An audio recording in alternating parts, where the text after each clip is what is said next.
Hello guys, welcome to our ELA lesson for Thursday, September 3rd. This is going to be a continuation from the lesson from last time where we read chapter 1 of Esperanza. So our learning target for today is I can describe the historical setting of Esperanza Rising. So today we're going to be discussing some things that are going on in Mexico at the time of this book. And then our next learning target is I can identify reasons why Esperanza's papa was killed by citing the text. All right, so I'm going to turn on my presentation now.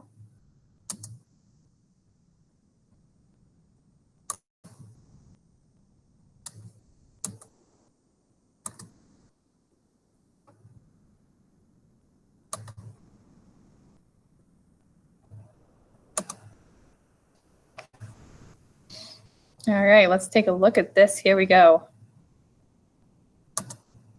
Hey, Module 1, Unit 1, Lesson 3. So some of this we did last time.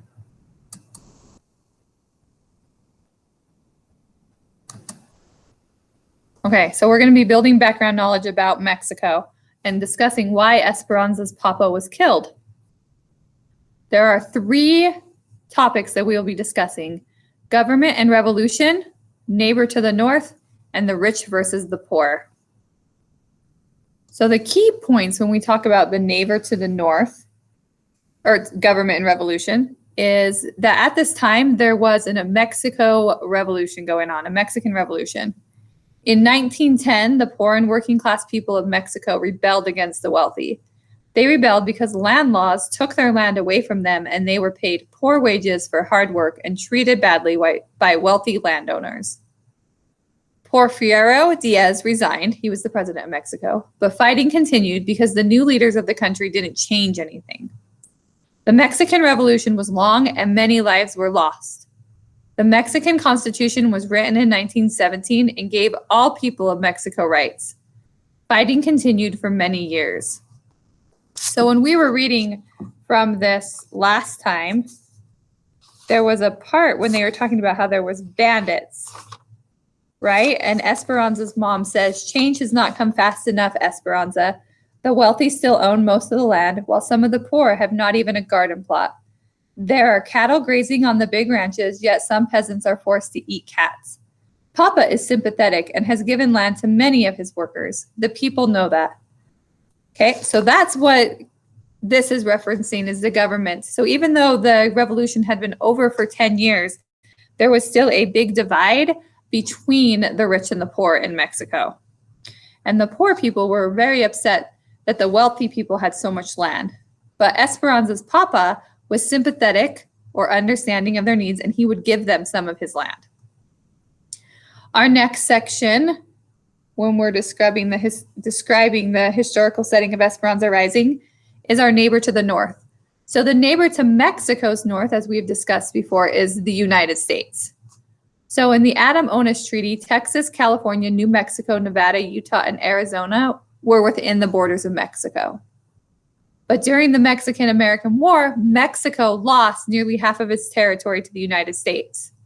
So where we live right now used to be part of Mexico, but then there was a Mexican-American War, and we took that land and made it part of our country.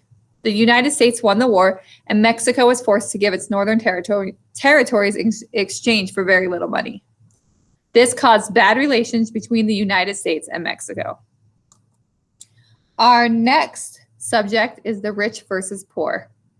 Families had their land taken away to be used to grow crops like sugar, cotton, and coffee.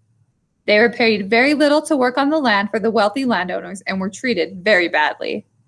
There wasn't much food and it was expensive for the people. They were forced to live in very poor conditions while the wealthy landowners lived very well. So when we go to our packet that I've passed out to you guys before, and we turn to page 5, there's an exit ticket, Connection to Esperanza Rising, and it gives us a question. Esperanza's papa was killed because. I would like you to fill that out. I would like at least 3 sentences. And then you are going to read your response when we have our meeting today at 2:30. Let me get back to our meeting here. Just one second. If you have any questions, you can email me, but if not, I will see you guys at 2:30.